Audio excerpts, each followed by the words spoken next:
Thank you for joining us. You're watching Beres TV. Here, the headlines.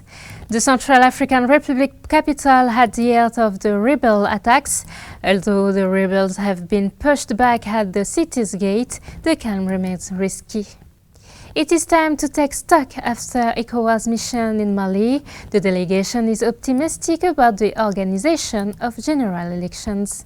And Algeria has continued its tradition by sending its aid of diplomacy to South Africa, a working visit deemed great by the delegations.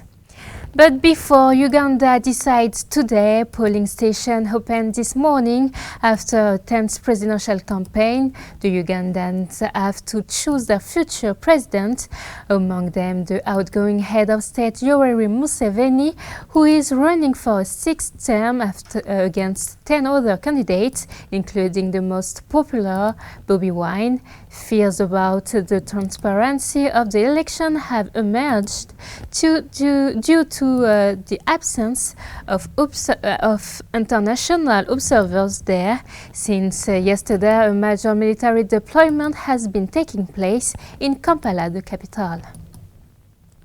For the first time in the Central African Republic, the rebels attacked the capital, Bangui.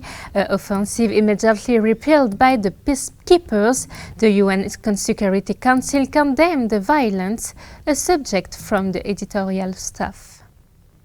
The CPC rebel coalition formed last month had begun a raid on the capital with the aim of preventing the electoral process. After several raids in the town of Bouar, Grimari, Bambari and Bangassou, the rebels reached the outskirts of Bangui and attacked several National Army positions. The situation was under control according to the Central African government, but gunfire was still being fired. The UN Security Council condemned the violence.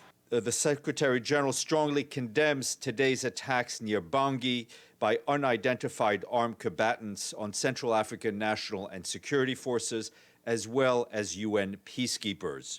A UN peacekeeper from Rwanda was killed and another injured in today's attack. The Secretary General recalls that attacks against UN peacekeepers may constitute a war crime. He calls on the Central African authorities to take all necessary measures to ensure accountability for these heinous attacks. The UN peacekeepers have reinforced their posture in the capital and areas surrounding. In coordination with Central African Defense and Security Forces, this reinforcement was being done to prevent further infiltrations towards Bangui. A new decree was issued yesterday extending the curfew to 6 p.m. Ivory Coast is in mourning after the death of 4 peacekeepers killed in a terrorist attack in Tombouctou in Mali. The UN mission in Mali organized the medical evacuations for the wounded. The Secretary General condemned the attack and called on the Malian authorities to spare no effort to identify and quickly bring to justice the perpetrators. ECOWAS had completed its mission to assess the transition in Mali. The organization has called for greater collaboration within the transition in order to best organize in the next election. Ashley Duprat. The ECOWAS mission left Mali after today's visit, 14 months before the end of the transition installed in the country since the putsch of August 2020. The delegation, led by former Nigerian President Goodluck Jonathan, met with the different actors of the transition, the political class, as well as members of the institution linked to the electoral process. Meetings that leave the body optimistic about the organization of election. The West African Authority urges the actors of the transition to finalize a roadmap for the general election. This optimism is not necessarily shared by the United Nations. Among other things, the UN highlights the deterioration of the socio-economic climate, as reported by Mahamat Saleh Anadif, the UN envoy in Mali. Another nerve center of the West African mission in Mali is its call for the release of the arrested personalities. Personalities who, as a reminder, are accused of attempting to destabilize the ruling power. Algerian Foreign Minister Sabri Boukadoum has made a 48-hour working visit to South Africa with the aim of strengthening diplomatic ties between the two countries. Ashley Duprat. Strengthen diplomatic ties between his country and South Africa. It is with this objective that Sabri Boukadoum, head of Algerian diplomacy, visited his South African counterpart, Naledi Pandor. On the exchange agenda, a wide range of bilateral, continental, and international issues of common interest, discussion at the end of which the stakeholders are said to be optimistic for their future. We have a tremendous, fantastic agenda for the future. Our goal is peace in Africa, is improving first even better our relationship, economy, trade. That's extremely important. We need that. We have the South African pole and North African pole. We have to build a stronger relationship in all the fields.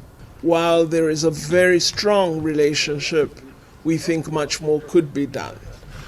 We've agreed through our meeting that one of the areas that we wish to really give attention to is stronger sectoral cooperation at the bilateral level. During the current events on the continent, the two ministers discussed the thorny issue of Western Sahara, which, as a reminder, is at the heart of tension between Algeria and Morocco.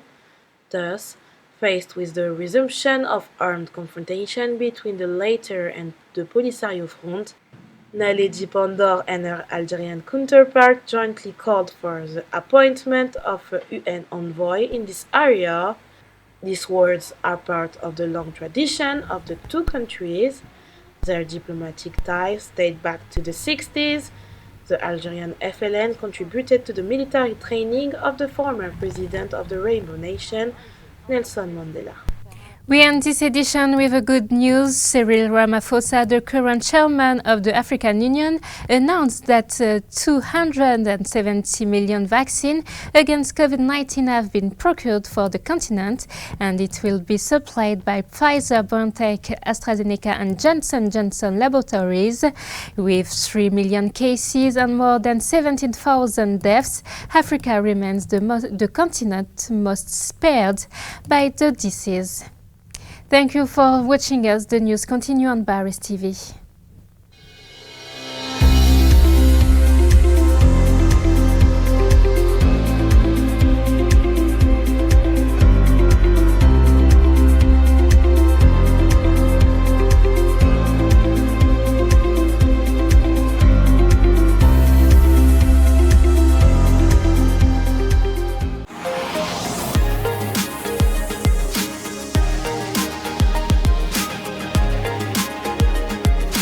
Baris TV, l'échange de l'Afrique avec le monde.